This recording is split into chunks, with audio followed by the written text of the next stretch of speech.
Hello, gang. It's Monday, the 24th, I believe, 2015. I'm Luke Thomas, and this is the Monday Morning Analyst. Not a lot to get to today. I'm going to keep this kind of short, or shortish, I guess, for this podcast. Just UFC Fight Night 74. And we won't even go over every fight of those because it's not really worth it. But some of the better stuff we'll sort of pay attention to and the bigger moments throughout the course of that fight card. This podcast works typically in just three parts. Number one, there's like an opening remark about the larger perspective. Then we break down fights, and then we quickly allude to what's ahead in the week to come. As a reminder, this is my last Monday Morning Analyst for a few weeks because I am on vacation, the next two of them. So, and I think I get back that following Monday morning from my vacation. So I don't know how many of these I'm going to do for a while, but be that as it may. Okay, so like I said, not a lot to get to. Not a whole lot going on. Usually I reserve 5 minutes for the first segment because there really is no major overview this time. I don't really feel the need to do that. I'm just going to put 30 on the clock, and then we'll go from there. Okay, ready? Let's begin. 30 minutes or less, typically. So there was just really one event to get to that is of note for our purposes. UFC Fight Night 74, Max Holloway versus Charles Oliveira. This event took place at the SaskTel Center in Saskatoon, Saskatchewan, Canada. Had an attendance of 7,202 with a reported gate of just over $949,000. That is a very respectable gate, given that what is a relatively, not terrible exactly, but fairly meager attendance numbers those guys are paying for that event, to put it mildly. The card was headlined by Max Holloway versus Charles Oliveira. It ended early. We'll get to that as well. There was 6, 10. There were 12 fights on the card. Yeah, this was interesting. All right, so the headlining bout was a featherweight bout between two guys, top ranked, sort of, depending on your perspective about who won, I wouldn't say a title shot was necessarily in order, but certainly a big fight either with Frankie Edgar or maybe a substitution for someone at the top of the food chain in the event that was necessary. Although it's hard to see them jump in the queue ahead of Frankie Edgar, but you just never know what could happen. You obviously want to get wins in the UFC. So there wasn't really a whole lot to talk about. The fight ended at 139 of the first round. It turns out with reporting both from Guillermo Cruz and then Mike Bond that Oliveira had a esophageal tear. He tore his esophagus. Now a micro tear, but that's still, I'm sure, pretty painful and pretty serious too, So there wasn't really a whole lot to break down. You saw a lot from what you normally get out of Holloway. A lot of switching stances, a lot of circular movement, a lot of in and out of range. It looked like he was using the left-handed stance to go to the body and then follow it up with the head. But he was doing a lot of straight jabs and crosses to the body and then getting out of the way. Oliveira doing a lot of sort of hand movement but plodding straight forward. He himself not switching stances, trying to catch Holloway a little bit by clinching when he got close with a jab or a counter, but wasn't really able to make much effective use of it, at least with the time that we had. When I think I took notes on this one just a little bit. When Holloway was when Holloway was in the right-handed stance, he wasn't. I didn't see quite as effective. There were really not a lot of kicks thrown. The fight went to the ground basically after it looked like, if I recall correctly, it looked like Holloway was in a left-handed stance, or maybe a right-handed stance. God, I can't remember now. Long story short, it's not really all that significant in the end. Oliveira shoots, Holloway reads it, gets underneath to pull him off of his hips, and then basically as Oliveira drives in, here's the fence. Holloway's able to turn on a dime and then get on top, separate. As Oliveira then stands, he sort of like goes like this. I thought he had torn his labrum or something for maybe straining into the takedown and then having been stuffed by Holloway, but it turns out he had the esophageal tear. He had an injury he knew going in. He had called it a neck injury. I guess he didn't get a proper diagnosis with his doctor the first time, or who knows what the hell had happened. Not a lot to speak about. I mean, you can go back, you can watch the tape, you can kind of see some of the nice movement by Holloway. Again, I really thought in his left-handed stance he was getting a lot more done, especially with the jab and then the cross to the body, or jab cross to the body, then coming up top with the right hand over the top of the counter from Oliveira, but just not a whole lot to get to, unfortunately, in that one. Okay, so the co-main event was Neil Magny defeating Erick Silva via split decision, which is kind of weird, but okay. 28-29, 29-28, and 30-27. So someone gave Erick Silva the bout 29-28. That's a little bit difficult to do. I could see maybe one round, but even then, it's not that great of a call. So the striking in this one, I was not overly impressed by. Magny had some nice moments, certainly working behind the jab, which I'll get to in a moment, but it was most of the more significant action to me took place in the clinch, in takedown battles, in reversals, in passes, and just creating havoc by positional dominance on the ground. So in the first round, there's a moment where Silva tries to throw like a spinning back elbow, slips, lands on his back. Magny's on top and side control. Not a lot to this one, really. Silva does like a hip bump sweep, just normal. Get your heel as close to your ass as possible. Drive your hips up and then sort of turn to a side. He does this, but the key with this one is if you're going to move, you got to keep moving. You can't stay still. And this won't always work, of course. But if you hit a hip bump and then you keep building quickly, get into your feet, get into your hands, standing and turning away, the key is like, on a takedown, when you do a double, they tell you to keep your feet moving, keep your feet moving. Don't just like plow into someone and stop. It's kind of similar in a sense about scrambling, where if you just keep moving, there are some wrong turns you can take, but all things being equal, it is better to not be static in those positions. So he gets back to his feet, and it was interesting. He gets a body lock halfway. By halfway, I mean he did get his hands clasped, but he had one of Magny's arms in between him. So when that happens, you got to pin your own elbow to your side. You got to be real nice and tight. They have to have that arm glued to him, which he does. Then he tries to use his own right leg for an inside trip to bring him to the mat. And with an inside trip, you can kind of turn to the same side, because if you're thinking about an inside trip, you're not exactly, you're kind of parallel to him. And then when you hit the trip, your hips come full square with him. He can't quite do it. So what does he do? Remember, he's turning. He wants to go from here to here because he's going to use his right leg. So I'm going to use my right leg and I'm going to go this way. Can't get it. So then he just steps outside, but the motion never changes. That's the key here. Can't get the inside trip, takes a step out, then uses his right leg to block Magny's inside leg and then rolls over the top for a body lock takedown the opposite way. Or I should say the opposite style, right? Tries to go for that inside trip, can't get it.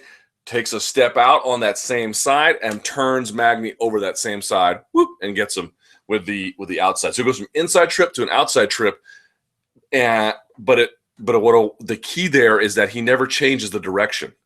What he does is he just changes the style of attack on that same leg. Can't get you with the inside trip, step out, bang, gets you. That was kind of nice. Then once on the ground from butterfly guard, this is where I think, Magny has some real problems. I've been so wrong about him, like consistently, both good and bad, which is to say I underrated him for a long time. Then against Maya, I was like, well, this is going to be his coming out party. He just gets crushed. And then on this one, I picked Silva again, although the physique change was noticeable. I didn't know that was going to happen. You put your predictions in beforehand. But either way, I was totally wrong about him. But I will say he has got to be this is one thing between the Maya fight and this one. The only maybe real similarity is when he has butterfly guard, or really any kind of guard generally, once the guard opens for him, any kind of open guard play, just normal open guard, butterfly guard, half guard, whatever it is, he does not do a good job of keeping everything tight and controlled. There's a lot of gaps to everything between his knee and his leg and his hip and his chest. This spot right here, right? I'm not going to bring it up, but you can see there's your thighs here, and your chest is here and your stomach is here. There's space there all the time for him. So he just gets beat on this like no-gi Toriando pass, but not even really, just pushes his knee down and hops over. From there, actually, Silva does something that I like to do when I'm in side control. A lot of guys from side control like to have one arm over the top of the hip and one by the head. I'm kind of like that. I like to wrap over the head and then put the nearest arm I can by the hip. You can't hold them that way forever, but it's a good way to start to get a turn motion going. Sometimes if I'm in the gi, I'll use that to set up a bread cutter, right? Because a bread cutter, you got to come at if you're here, you got to come at an angle to get that hand in behind the collar, so that when you come out, you can get the other one that serves as the hammer down on the throat. So what happened with Erick Silva was he did the same kind of thing. Wraps the head up here. Put this a little bit closer. Wraps the head up here, puts the other arm down by the hip, and this was blocking, and then sets the angle. Sets the angle like that, right? Not totally 50 north-south, but, pretty close to 180. And but the problem is he stays that way and just kind of keeps following. They do this Three Stooges bit where one's pushing, the other one's just following. One's pushing, the other one's just following. But in the end, I feel like the guy on bottom is going to win that sometimes, at least a lot of the time, because what it enabled to do was Silva didn't lose position exactly. He still had the head and the arm blocking in the way that you were supposed to, except it just kind of creates a little bit of space the more you play that Three Stooges game. So what did Magny do? Magny got to a hip. Once you get to a hip, man, where do you want someone if you're on top? You want them flat on their back. That's where you want them. Where do you don't want them? You don't want them on a hip, because when you're on a hip, you can do all kinds of things to get away, create angles, create space. He gets to a hip, then gets to his base and gets out. So good job by Magny and just sort of pursuing what he realized was a temporary, strong, ultimately weak defense if you keep holding on to that kind of thing. And then as soon as they get up, Magny gets another takedown by so Magny gets to a hip and gets up. Silva tries to get away, and he just gets outside tripped by Magny. That was a nice thing, but it was more like a straight back outside trip, not the kind of turning outside trip that Silva hit. And then there was one more takedown where he just sort of, Magny gets in behind him against the fence and just picks up and drops him. And you just sort of go back and look at the tape. You can see as soon as he gets his hips at a perpendicular angle with one of his legs behind, Silva gets picked up and dropped. Not much to speak of in round two, but this is what I'm talking about with some of the striking. You see what Magny would do. Magny was not great about cutting off the ring, maybe on purpose. I'm not exactly sure what some of the strategy was there, but there were moments when he would get Silva behind those two black lines. He would jab, right hand. And of course, because what would happen was that if you would jab when he was that close to the fence, every time Silva would kind of cover up and wait for a big shot, wait for a big movement to find his way out. He would stop moving his feet. And so Magny would realize it, and he would pop with the jab right hand, pop, uppercut, and he would catch him with it all the time. So it wouldn't be till the fifth punch where anything really landed, but it wouldn't matter because when it did, you could see it pop his head up. It was a really nice job by Magny there. So there was another point where, okay, so this is a pass that I like to do. If someone has a guard, and there's different ways you can set it up, what I like to do is if the guard is open and I can get one hand out, now the other hand you have to be very careful about it. It takes some explaining. You don't just leave the other arm in. The other elbow I like to kind of keep in the crook of the knee so that they can't close the guard. I can sort of like follow the other side leg so that it doesn't do anything. What I'm going to do is a lot of times I don't want to use this on more advanced players. This is something that maybe, someone who's not all necessarily that great at guard. But it's a good thing to practice. I'm going to take one shoulder. I'm going to drive their knee into their face. I'm not going to like make it cause, painful impact, but I'm going to scrunch their space down together. And I might even, if it's a gi, I might, grab the far side collar. I might grab the far side inside arm. You got to be careful because if they're really good, they can re-arm bar you on the other side. But that's sort of where this hand comes into play to prevent it. So then you smash the knee down into Renzo Gracie calls it making them smell their own knee. Once that is down, then you can be kind of angle your hips out and come out the side and you can pass, right? So Silva does this, but he doesn't really do it all that well, in part because Magny doesn't force him to. Magny kind of puts like an L angle, like a perfect L. Silva just kind of hips around it and gets around. But the key difference is if I'm Neil Magny and this is my left leg up here, and here comes Silva around the corner. Once he comes around the corner, Magny does something very interesting. I really kind of liked it. He caught the inside elbow of Silva. Bang, catches it here. Remember, he's coming. This is Neil Magny. Silva's coming around this way to pass. So head's going to be here, body, legs. Once he takes the round, so he takes that right side elbow, uses his left hand to push it.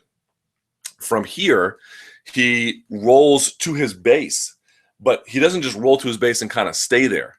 He rolls to his base, and if you follow the right hand, once he gets over, he drives the right elbow over and then uses that lane he's cleared to grab a hold of the leg. So when you go back and you watch the tape, if you do it, watch the right elbow of Neil Magny. He comes underneath, but then doesn't just sort of stay there. Comes underneath, pops the elbow out, almost like a Ong Bak elbow, not to strike, but to clear space, and then uses that lane to grab the inside leg to get to his base. So it's pushing the elbow, right? Pushing it across. I'm going to roll opposite as I push just to create enough space. And then once I get to my base, I'm going to open up the elbow, and then now I have a lane to get a hold of a leg. Once I got a hold of a leg, we can create a scramble and go from there. So that was a nice job by Neil Magny. In round 3, again, same thing. Getting Silva's back to the fence, jab, jab, jab. Caught him with a right jab, and then he saw Silva come forward, banged him out with a knee up the top. That was nice. And then quickly at the end there was a moment where Magny's trying to take him down with that same body lock. Silva walks him forward. Magny is following him inside the clinch, and then he got beat on the body lock. So here's Neil Magny, hands together, but Silva hits the whizzer and then steps out in the front and lands a Harai Goshi and gets on top. So, good job by Erick Silva there. But in the end, it wasn't enough to get it done. Not a whole lot to speak about when Patrick Cote defeated Josh Burkman, not because it wasn't a great fight, just kind of a bit of a donk fest. I mean, both guys are very good, but it was just, there's a lot of moments of the fight. They're just banging it out. But Cote defeated Burkman at 126 of the 3rd round. First person to ever stop Josh Burkman with strikes. Just talking about the finish real quickly in round 3, it was kind of a nice. So there was a moment in the beginning where Burkman is standing southpaw and he's way away. And it looks like he's going to close the distance and come over the top with like a Superman punch or like an overhand left. And then, how did I write it? And then switched to a right-handed stance. And then I believe threw an overhand right. Yes, I believe that's right. So tricking Patrick Cote there a little bit. So stands in one stance, threatens it, switches stances, and then comes over the top with the other one. So that was kind of nice. But I tried to watch the finish a bunch, and it's hard to tell exactly what happens in the following sense. The ending sequence is Patrick Cote sets up double jabs and throws the right as he angles out during those double jabs to the left. Right, so that's sort of what happens. That he, number one, sets up the angle for the right hand. Now the distance between my right hand and his face is shorter. I have the cleaner angle, right? I have the straight line. He doesn't. So all that happened. But I was trying to watch before that to see what he was doing. It looked like what he was doing was going a little bit low with the right hand, either to the body or catching someone ducking to the head, and then he would go a little bit higher. So I think he was trying to get guys to lower their defenses. Right, so he double jabs, cuts the angle, pops the right, but it was only after the first time where if you watch how low he gets, it's much lower the first time than the second time. Second time is a little bit more upright, bang, bang, cross. Great job by Patrick Cote. Big power, landed clean as hell. But it was the angling and the double jabbing that set up the distance, and then the proper angling caught Burkman dead to rights. But going back and before that, watching how he's doing it, it wasn't the same level as the previous right hand he had thrown. But it's not clear if that was to the body or to the head because the camera work was a little bit hard to make sense of. But good job there by Patrick Cote and finishing that off. I always like seeing guys step out at an angle and get the things that they need. What else is on the? So Francisco Trinaldo defeated Chad Laprise via TKO punches, 2:43 of the first round. This one was an odd one too. Laprise was doing a lot. So Laprise was left-handed. Yes, Laprise was right-handed. Trinaldo was left-handed, if I'm not mistaken. And what you saw was Laprise trying to get the outside T angle. We talked about that with the Robbie Lawler and Roy McDonald fight. And he was actually doing a pretty good job of getting it. But he wasn't cutting the ring off at all. They were just circling each other. And so what you saw Laprise doing was he would get him. There would be a moment where he would get the angle. He would throw something like a leg kick, an inside leg kick, or inside leg kick and then a hand combination. And he was able to get out of the way. Wasn't landing all that significantly, but wasn't really getting touched either. So it was fine. It was all's well that ends well. But what wound up happening was he got backed up. Trinaldo did not do an amazing job of cutting the cage off, but happened to catch Laprise at a moment because Laprise is going sort of side to side, staying more on the side where he was able to establish the T angle, but he was also coming back inside. So what you see Trinaldo do is when Trinaldo's sort of posing, he was kind of being real defensive. But there were moments when he was able to get Laprise behind the two black lines. I'm telling you, the two black lines are hugely important to MMA, at least in the UFC. Gets him behind the two black lines, and then you just see him routinely just paw with the jab, just staying out there. Okay. When he's doing this, he's able to follow Leprise's movement and also establish his own distance, right? Because we're talking like 4, 5, 6 of these he's throwing out, right? So what you find that he does is he waits until Leprise goes outside, then inside, very close to the fence with his back. Then as he goes back outright again to set the angle, remember the whole time, bang, bang, bang, following you. You know he's not going to keep going this way. He's going to go back that way. That's how he's been moving the whole time. Right, left, right. That's how he's been moving almost the whole time. So he fades right, following you, following you, following you. And then he fades back, or fades to his right, fades to my. If I'm Trinaldo, he's going to fade right, fade left, and then fade right again. And that's how he's going to try and set up everything because he wants to get to that angle. So what does Trinaldo do? Waits, boom. When he's here, Trinaldo, and the whole time, he's just making, not only monitoring your motion, monitoring your distance, uses this hand that he's pawing out to do all that, to slap down the jab, and then it throws this left across his body that just connects flush. Bang. It was kind of nice how Trinaldo did it. Trinaldo's like, I'm not going to put in a ton of work for this. I'm not going to do a whole lot of motion around. You're going to be the motion guy. I'm just going to, like, imagine if someone's trying to walk around you and you just grab their wrist, right? You can follow them. You can just follow them, right? They're the ones doing all the motion. You can just follow them. They're going to cut a bigger circle than you are if they're the ones on the outside and you're on the inside. So if you just grab their wrist and then follow them, that's essentially almost what he did. And then if you can sort of figure out the pattern of their movement, they like to go one side inside, then outside again, and then sort of set everything up. Because he wasn't just, rotating one direction or rotating one direction. He was going inside and out. But once he got too far to one side, he's not going to keep going this way because he doesn't have anything either. He wants to get back to this side. So when he does that, he just gets lit up because he was just watching him the whole time. And then I feel like once he got his back around the cage, it kind of restricted his movement a little bit. He couldn't quite get the sweeping outside angle on his foot that he wanted. And so Trinaldo made him pay. It was nice. And then there was, Leprise pulled guard and after getting crushed, and Trinaldo took his back and finished him off from there. Not a whole lot to get to with Olivier Aubin-Mercier, but he defeated Tony Sims. Unanimous decision, 30-27 on 2 judges' scorecards and 29-28. A good fight that was really interesting for me was the Valerie Letourneau versus Marina Moroz fight. Letourneau won 30-27 and then 29-28 on 2 other judges' scorecards. This was kind of a bizarre, funny fight. So it looked like Moroz was the heavier striker maybe, and certainly the quicker, more dynamic striker. But Moroz, I don't know what she's doing, man. She's got a weird grappling style, which I'll get to in a minute, and she's got a weird striking style. Striking style is less weird than it is just simply unpolished, but the grappling is bizarre, like truly bizarre. But all of it's bizarre to an extent anyway. So, so let's just understand the context here. Letourneau was doing a good job. She wasn't as quick, but she was doing what I like to call the greet and meet, right? So with one hand, she is establishing a punishing shot first. I'm going to use this because at this range, I can get this off and I can get you off your rhythm. I'm not going to put your lights out with it, but I'm going to establish my presence in the pocket. I'm going to establish distance. I'm going to be first landing. I'm going to get you to have to reset and find a new angle. She was doing that with the left. With the right hand, or to bait out Moroz. I'm going to body you with the left. You're going to react, and then I'm going to do their hand. So you greet them with the left, and then after they would do something, she would meet them with the right. I like to call it the greet and meet. So the left hand was striking first.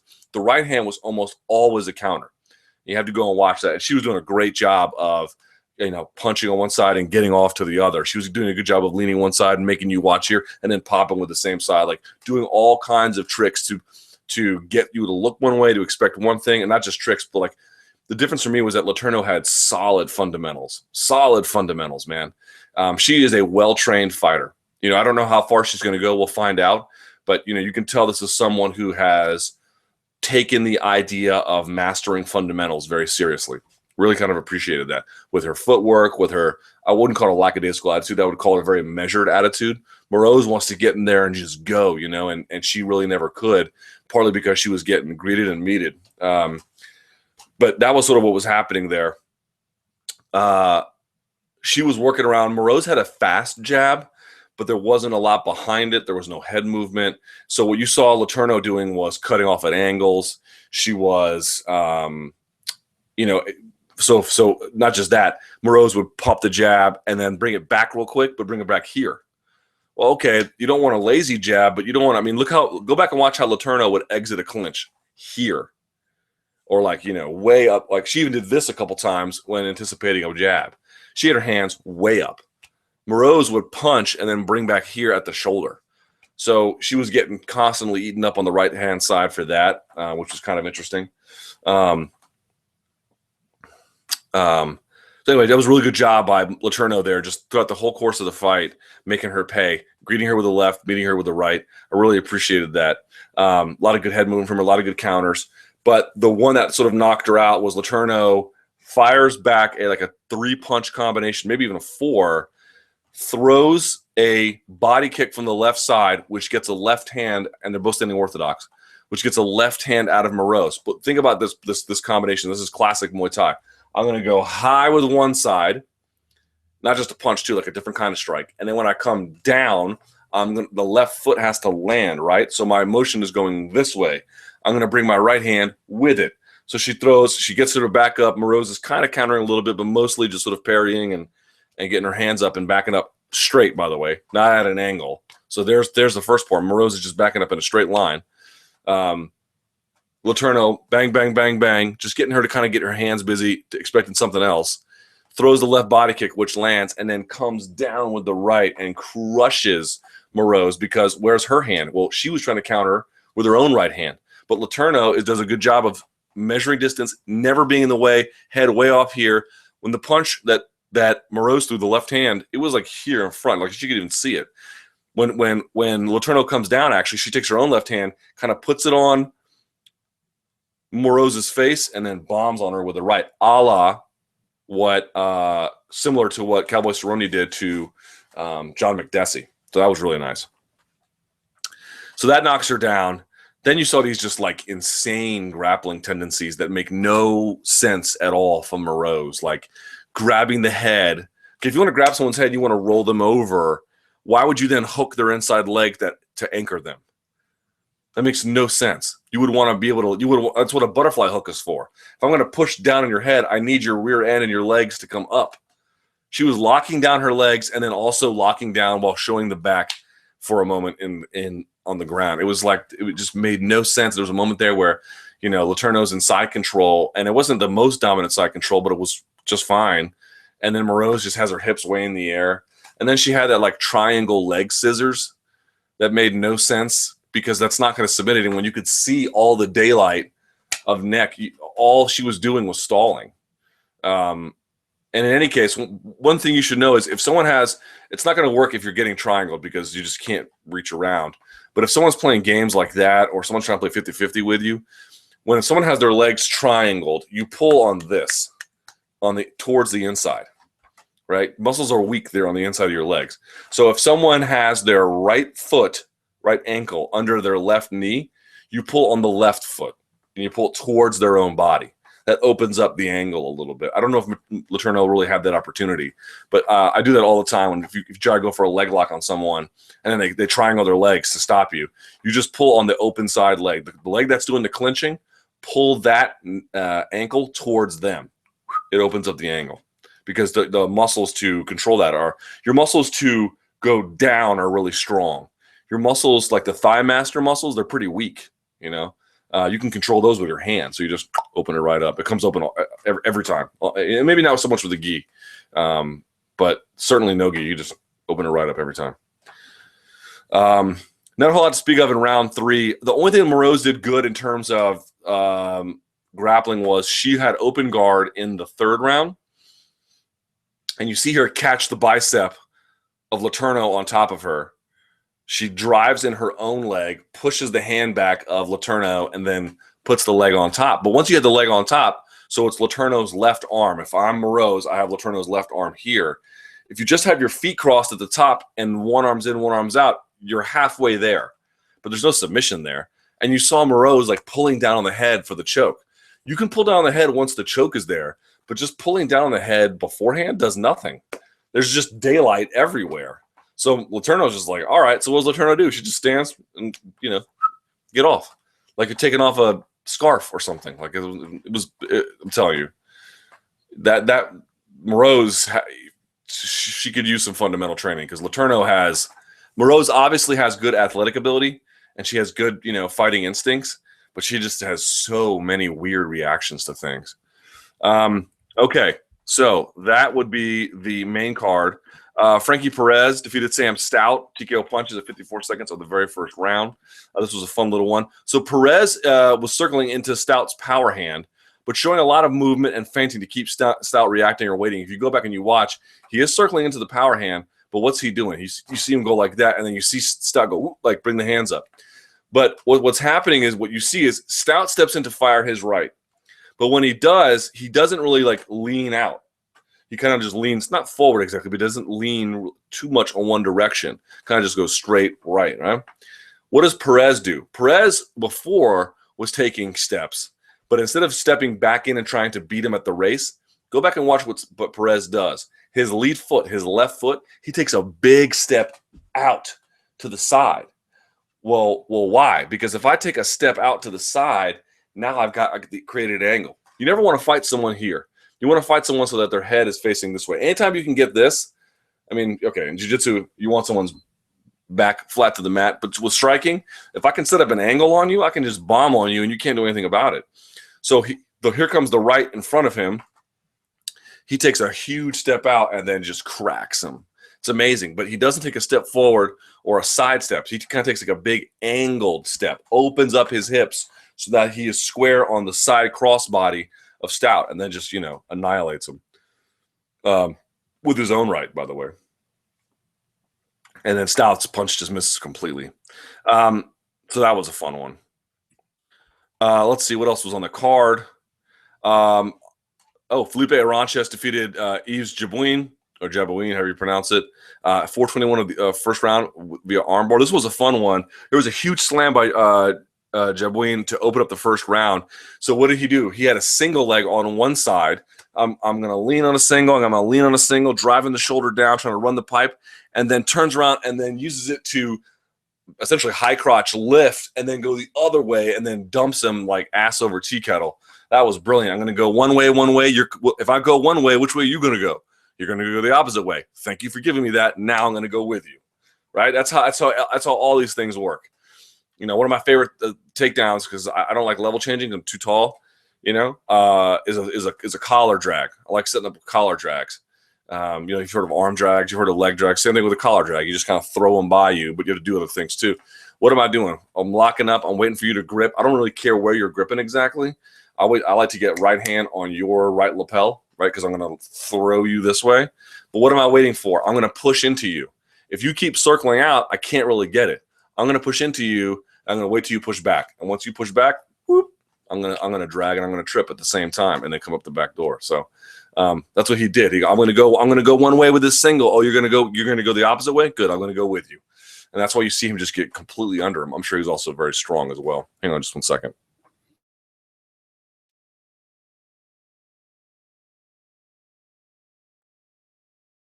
All right. Almost done here. Aranches had a good bump from side control, covered the right arm of Jabouin, and then gets his left forearm on the hip of Jabouin, bumps and rolls him, got on top. That was kind of nice. Then Jabouin hits actually another reversal. So they're standing up. Jabouin's back is to the cage. I believe Aranches threw a left knee to the body, but at the same time, what does that do? That creates only your right leg as your post leg. At the same time, Jabouin blocks on one side and then kicks out on the other side to then reverse him back. Like he just gave him a post leg, which Jabouin time to then turn him and kick out the post leg at the same time. So that was kind of nice. Let's see. There was a point where Aranches tried for a body lock sacrifice throw, right? Where I'm going to do this, I'm going to throw you over. But I got to get my hips over, right? Because if I'm doing your hips always want to be facing the ground if you're on the, going for takedowns. Always want to land hip down because you can scramble from there. But if your hips to the side or to your back, It's hard to scramble. You want to go hip down. So he tries to go hip down, but at that point he had lost the whizzer. He gets whizzered over and has to go to his back. So it was a good job by Jabouin to whizzer him so hard. And that can hurt your shoulder too, by the way. All right, so there's a moment there. It was interesting sequence. He finishes with an arm bar on the right arm of Jabouin, but he tries it earlier in the match. Doesn't work. Jabouin stands out, okay? So Arantxa goes for the arm. Jabouin stands out and then goes back to fire a right hand over the top. What does Arantxa do? He kind of gets out of the way and then throws his own left leg, right, over the back, close to the back of the neck of Jabouin. Then he tries to bring his own right leg in front of the face of Jabouin. Think about it. I'm gonna do a triangle. I'm gonna isolate your right arm. You give me your right hand, bang, I'm gonna grab it. I'm gonna use my left leg to come over the top. I'm gonna control your posture. Then I'm gonna sneak my right leg through. I'm gonna cross it up, and then I'm gonna try and hold you down. Good awareness, good guard by Arantxa. It doesn't actually work, but it was interesting to note that like Jabouin got out of that first armbar attempt like that and got out of the triangle, no sweat too. But it was nice. It looked like, by the way, when Arantxa was going over the top of the back of the neck that he was going for an omoplata on Jabouin, but he wasn't. He was actually waiting for that right leg to come up to scoot over the back and, you know, connect the legs behind the head. So that was a nice little move by Arantxa. And in the end, he scores the armbar. So how did he do it? It's shocking. It was shocking armbar because he didn't whip into it. He just kind of slowly got his shoulders onto the mat and his hips up. His legs were not doing a great job of controlling him. I don't know what he was thinking. Maybe he thought he could get out of it late. Maybe he just lost track of thought. Or he was tired. I don't know. I don't know what happened, but that was a very defendable armbar. He just let him keep climbing up of it. I was very, very surprised. I was very surprised because I know Jabouin's better than that. And you can see him at the end being like, oh, shaking his head, and everyone does when they get caught sometimes. But this one, I felt very sympathetic for him because it wasn't a bad armbar. I'm not saying Arantxa did a bad job, but it was basic and relatively slow for UFC purposes anyway. But he gets it. And a lot of times with an armbar, you know, you want to have both legs crunching down. You want to control their posture. You want to control the back of the neck. Arantxa was doing that a little bit, but he crossed his feet and then hooked the near side leg and just kind of tilted him over. So when he gets on top, crosses his legs, here's the arm that was in trouble. It was Jabouin's right arm. So what does Jabouin do? Bicep grip defense. So what do you have to do? Arantxa has this hooked right here. He's got one arm hooked. Okay, what do I got to do? I got to get this wrist out. So he keeps the arm that he's holding Jabouin's arm with, and he starts punching with the right. Gets a little bit of work with it. All he's waiting for is just enough so that he can keep this arm.